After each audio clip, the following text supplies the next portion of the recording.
How is everyone doing today? And in this video, we are going to talk about Zenless Zone Zero, and specifically talking about these starter tips and starter knowledge that you want to know in regards to the game, because this game can be in depth. There's a lot of stuff to look at when it comes to the characters, the way you build your team, and also how the weapons work and everything in between. So before we get into all that, make sure you leave a like, comment, sub, and all that different type of stuff if you're excited for Zenless, and let me know down in the comments below who your favorite character is. But of course, talking about Zenless, this is a action RPG game, more akin to a hack and slash type of game, where you are going to have 3 units on a team that are going to be comprised of a bunch of different play styles that are super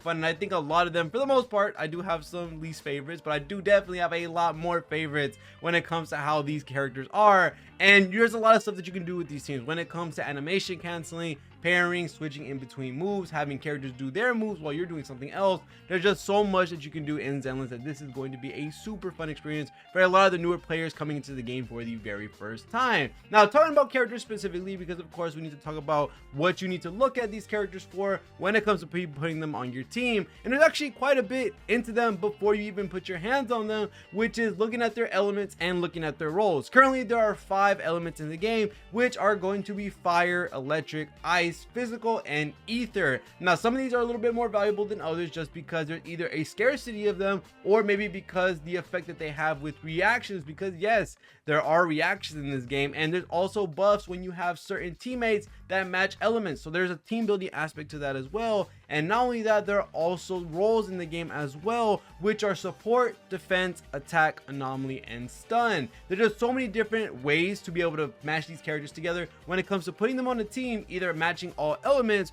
or having multiple of one of the roles, which are support, defense, attack, anomaly, and stun, and them giving boost on that, because depending on the role, you get different objects or different buffs from them. Supports usually give you damage boost and penetration. When it comes to something like attack, those are usually the DPSs. Stuns give the daze meter, and then anomaly is going to be the reaction type based stat that you're going to be using. So there's so much different type of mechanics in the game that are going to allow you to play around with building teams, and with every new unit is going to be a different possibility for a bunch of different characters, whether it be a brand new synergy to be putting them on the same team, or just the overall better optimized team from what you had before. So there's a lot of different stuff when it comes to the elements and the roles, and definitely the reactions as well, because there's a lot of mono type reactions when it comes to burn, which is fire with fire, freeze is ice with ice, shock is electric with electric, corruption with is just ether, assault is physical, and then disorder is what's going to happen when you start mixing these together, which can do some absolutely nasty damage to enemies if you can find some way to proc that very quickly. Now, of course, as I said before, mixing these roles and elements are going to allow you to get some damage boost, so that's going to be something to keep note of when you're building your team. And not only that, with these characters having roles, which we talked about before, the weapons that you have in this game as well are going to be something of nature that's going to be very similar to something like Honkai Star Rail if you played that game, where depending on the weapon and the role of the character, they have to match each other. So you can only have support W engines, which are the weapons in the game, with support characters. You have to have stun W engines with the stun characters, and attack W engines with the attack characters. You can't mix and match them. So there are going to be certain engines that are going to be specifically put to certain roles that should in some way, form, or fashion match a lot of the characters in the game. And funny enough, 4 stars and 5 stars have signature weapons in the game, because when you look at the W engine, specifically looking at something like Sokaku's, she actually has a signature 4-star weapon for her, while other characters, of course the standard banner units or the limited character, they have their 5-star variation of their signature weapon. So it's pretty cool to see that maybe we might get these W engines, and I know we can buy them from a shop that is in the game. We'll have signature weapons for every single type of character, and hopefully it's pretty easily to pick up when it comes to being inside the game. So this is all really good stuff when it comes to similar roles and similar mechanics that we've seen in other games. It's good to see that we're getting something similar to something like Honkai Star Rail, where we see that you have to put the weapon on whatever role it's for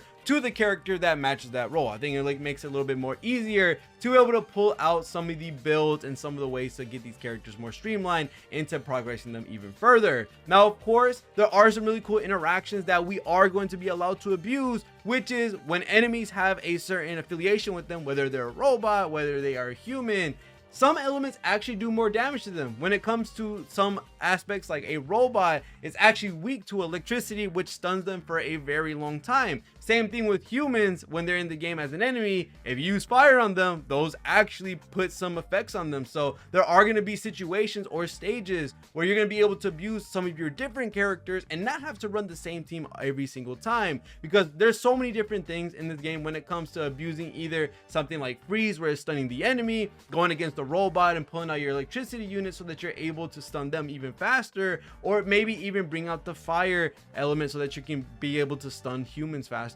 So depending on the enemies that are on that stage, depending on what exactly you want from your team, there's just going to be so many different ways to build these characters and so many different ways to also make a team comprised of these characters, also noticing the elements that they match and also the roles, like I said, giving the buffs from beforehand. And of course, I do want to say one thing specifically, which is this game has a lot of different gameplay styles and each character feels like a brand new character. There's no character that feels the same, and there's definitely going to be some characters that you like a lot versus characters that you may not like at all. One specifically for me, I personally don't like Koleda, although she's very strong and is one of the only characters at the current moment who has a dual ultimate or dual skill where she's actually able to synergize with Ben and literally do their attacks at the exact same time when they're on the same team. That is a really cool thing. I just don't like Koleda.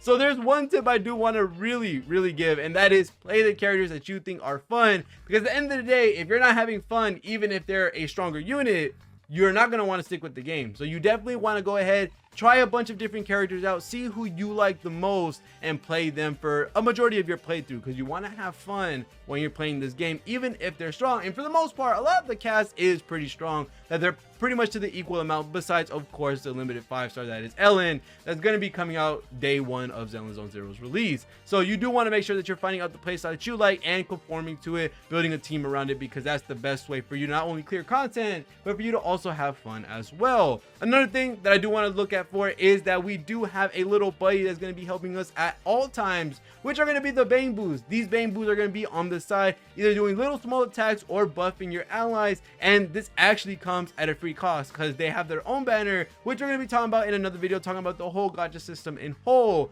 And they're able to give you bonuses when it comes to damage. They can give you stats, they can help you attack enemies, and you can even chain attack off of them if you have a certain bamboo type. So that's overall a really cool thing to have. It's going to be something different that we usually don't have in games when it comes to Starro and Genshin. We're going to have a whole little buddy, and if you played Honkai Impact 3rd, you'll probably have it reminiscent to the Astral Op system or the L system if you've been playing for a very long time. So overall, really cool things to see Zenless taking from their previous games, and also having a free-to-play type of accessory which you can get only with endgame currency or from leveling up and all that different type of stuff, and no paid currency. So everyone's gonna be on the same playing field, and hopefully the luck chooses to bless us all at that point.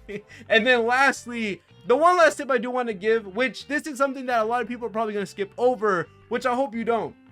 which is I hope that everyone uses the practice room whenever they get the chance, because especially when you want to try out characters or when you want to learn about a character, these characters have a lot more in depth to them, especially when you're looking at characters like Ambi, who can actually get extra moves from being able to time her skill at a certain time. Soldier 11 actually has infinite fire infusion in her weapon that only comes from her skill and ultimate. But if you don't want to use those, you can actually time it to where when you're timing your normal attacks, you always get the fire damage. So there's a bunch of in-depth mechanics when it comes to these characters that don't relegate it to just straight a left click type of mode or left click type of game, where you're actually paying attention to what you're doing and seeing all the extra things you can get out of these characters. This game has a lot more depth to it than you think, and being able to practice in the practice room and trying these things out against enemies, which I'm very glad they did give us a practice room in the first place, is something you should probably take advantage of. And especially when you're getting a new character and you want to see what they do, they have a really good tutorial mode that shows you each and every single character and how they work specifically, and you can access this at all times when it comes to using them